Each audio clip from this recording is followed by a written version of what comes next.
Hi, it's Pastor Anderson here at the Fountain of Raleigh Fellowship, where we believe God's blessings never stop flowing. It is Marvelous Monday. I hope you had a wonderful weekend. I know I did. What a powerful weekend it was as we celebrated the goodness of the Lord and all the other events in life that comes to play. Today, I want to ask that you would please take a moment and look with me out of 1 Corinthians, the 12th chapter, verses 4 through 11. Very powerful text. Now, in this text, we find out that Paul is writing to the church of Corinth.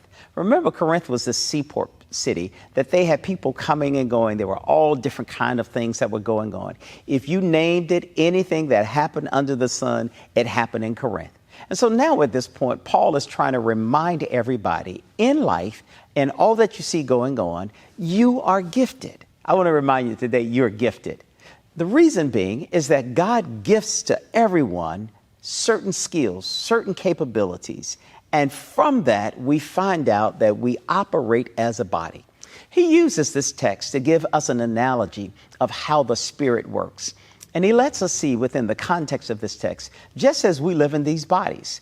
As we live in our body, we have a head, we have eyes, we have a nose, we have a mouth, we have ears, we have fingers, we have arms, we have legs, we have internal organs that are very unique and different, and they have a very specific use. We do have 2 kidneys, but the thing about it, God gives us individual organs within the body that has a definite focus and purpose. The same is true in the Spirit. He lets us see that God has gifted every believer with a very unique and a special gift. The reason being is that just as everyone has a very unique fingerprint, God puts the fingerprint of His Spirit on all of us. We're very unique. We're very different. We have a way in which God has called us to operate, and we operate as that part of the body for the glory of God. Now, today, we must remind ourselves, and the text helps us to understand, an eye cannot be jealous of an ear, that can't be jealous of a foot, that cannot be jealous of a hand. They all have a unique portion to play in our bodies, but spiritually, there's a special gift that God has given to us all. He's given some of us the gift of wisdom. He's given us the word of knowledge. He's given us the discernment of spirit. He's given us many, many more gifts. All the gifts come for the purpose that the body might function together to glorify God and to make itself strong in the world. Now, whenever I decide I'm going to wake up, get out of bed, go into the bathroom, to shave, to do all those things that we have to do, there has to be coordination. And all of this coordination takes place because it is God's Spirit, God Himself, that gives all of us the functional capacity in the context of the body of Christ. Now, we're talking about the body of Christ universal. And so all of us have these unique roles that we play. And whatever your giftedness is, I want to encourage you to find it out and to follow that gift that God has given to you. Here at the Fountain, when we have persons who join our fellowship, we encourage them to do our spiritual gift inventory, because it helps us to understand who we are and what our giftedness is. And we try to coordinate it, all the giftedness of people, that we can all function together for the purpose of glorifying God and making sure we're living out the fulfillment of the Spirit.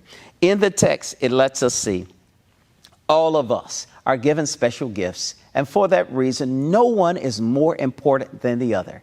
We have to remember this becomes the analogy to teach us how to work together cohesively, not to walk around with grudges, not to walk around with superiority, thinking I'm better than someone else. No, we're not. We all are equal in our functional roles and purpose. And without one, you wouldn't have the other. Today, on this Marvelous Monday, I want you to know that you are gifted. If you don't know what your gift is, you should ask God, or we'll be happy to help you find that out so that you can flow and operate in the gifts of the Spirit that God has given to you. May God bless you. May heaven smile upon you. I'll see you on tomorrow.